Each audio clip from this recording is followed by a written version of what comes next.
లలిత్ మోడీ పుణ్యమా అని 2008 లో మొదలైన ఐపీఎల్ ప్రేక్షకులను విశేషంగా ఆకట్టుకుంటుంది. మొదటి సీజన్ సూపర్ హిట్ అవ్వడంతో రెండవ సంవత్సరం నుంచి ఐపీఎల్ రేంజ్ పెంచుకుంటూ పోయింది. మొదటి సీజన్ లో రాజస్థాన్ రాయల్స్ విజేతగా నిలిచింది. 2009వ సంవత్సరంలో జనరల్ ఎలక్షన్ వల్ల సౌత్ ఆఫ్రికాలో టోర్నీ జరిగింది. ఈ టోర్నీలో అప్పటి Hyderabad team Deccan chargers team విజేతగా నిలిచింది. ఇక అప్పటి నుంచి అంచెలంచెలుగా ఎదుగుతూ ప్రపంచంలోనే ధనిక లీగ్ గా గుర్తింపు పొందింది. ఈ లీగ్ లో ఆడేందుకు క్రికెట్ ఆడే అన్ని దేశాల క్రికెటర్లు ఆసక్తి చూపిస్తారు. ఈ లీగ్ ద్వారా చాలా మంది కొత్త క్రికెటర్లు వెలుగులోకి వచ్చారు. 2008 లో 8 జట్లతో ప్రారంభమైన ఈ సీజన్ తర్వాత 3 కొత్త జట్లు వచ్చి చేరాయి. 2011 లో కొచ్చి టీం, పూణే టీం కొత్తగా వచ్చాయి. ఆ తర్వాత జరిగిన పరిణామాల నేపథ్యంలో 2 జట్లు ఆర్థిక కారణాల వల్ల తప్పుకున్నాయి. మళ్ళీ 2022 లో గుజరాత్, లక్నో 2 కొత్త జట్లు యాడ్ అయ్యాయి. ప్రజెంట్ 10 జట్లతో ఐపీఎల్ యమరంజుగా సాగుతుంది. కానీ కప్పు గెలవాలి అనే కోరిక మాత్రం చాలా జట్లకు అందని ద్రాక్షగా ఉంది. ఈ వివరాలు ఇప్పుడు మనం తెలుసుకుందాం. రాయల్ ఛాలెంజర్స్ బెంగళూరు పేపర్ మీద పులి, కానీ నాకౌట్ మ్యాచ్ లో మాత్రం పిల్లిలాగా ఆడుతుంది. 2008 నుంచి ఇప్పటి వరకు ఒక్కసారి కూడా టైటిల్ గెలవలేదు. కానీ ఈ జట్టుకు ఫ్యాన్ ఫాలోయింగ్ మాత్రం ఏం మాత్రం తగ్గలేదు. దీనికి ప్రధాన కారణం కింగ్ కోహ్లీ. 2008 నుంచి ఇప్పటి వరకు బెంగళూరు తరపున ఆడుతున్న కోహ్లీ ఈ టీం కు ఉన్న స్పెషల్ అట్రాక్షన్. లీగ్ దశలో బాగా ఆడతారు, కానీ నాకౌట్ దగ్గరకు వచ్చేసరికి మాత్రం చేతులు తెస్తారు. చాలా సార్లు సెమీస్ లో, మరికొన్ని సార్లు ఫైనల్ లో బోల్తా కొట్టారు. ఈసారి కప్పు నమ్దే అనే నినాదంతో ప్రతిసారి బరిలోకి దిగడం, చివరికి వచ్చేసరికి చేతులు ఎత్తేయడం ఈసారి సరికొత్త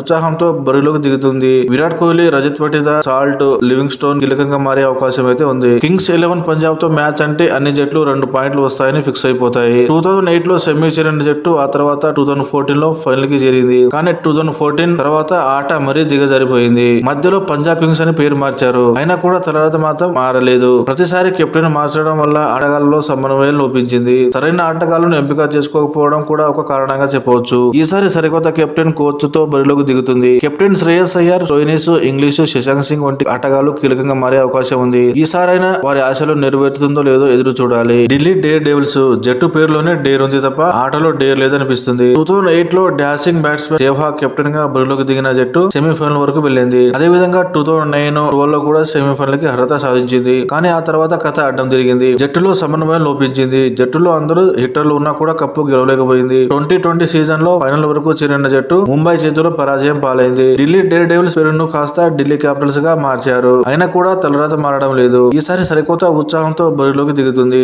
ఈసారి కెప్టెన్ గా అక్షర్ పటేల్ ను చేసే అవకాశం ఉంది అంటూ వార్తలు వస్తున్నాయి. KL Rahul, Akshar Patel, Jake Fraser, Kuldeep Yadav కీలకంగా మారే అవకాశం అయితే ఉంది. మొత్తం మీద ఈ 3 జట్లకు తొలి ఐపీఎల్ టైటిల్ అందని ద్రాక్షగా ఉంది. 2025 లో అయినా టైటిల్ కొట్టాలని ఆశతో బరిలోకి దిగుతున్నాయి. రాజస్థాన్ రాయల్స్ ఐపీఎల్ మొదటి సీజన్ 2008 లో టైటిల్ గెలిచినా కూడా ఆ తర్వాత సీజన్ నుంచి తాగి తగ్గట్టు రాణించడం లేదు. ఈ 17 సంవత్సరాలలో 2-3 సార్లు సెమీ చేరింది. 2020 సీజన్ లో ఫైనల్ లో గుజరాత్ చేతిలో పరాజయం పాలైంది. ఈసారి కూడా కప్పు కొట్టాలనే కసితో బరిలోకి దిగుతుంది. ఐపీఎల్ లో ఎంట్రీ ఇచ్చి 3 సీజన్లు పూర్తయినా కూడా లక్నో జట్టు కూడా ఈసారి కప్పు అందుకోవాలనే బరిలోకి దిగుతుంది.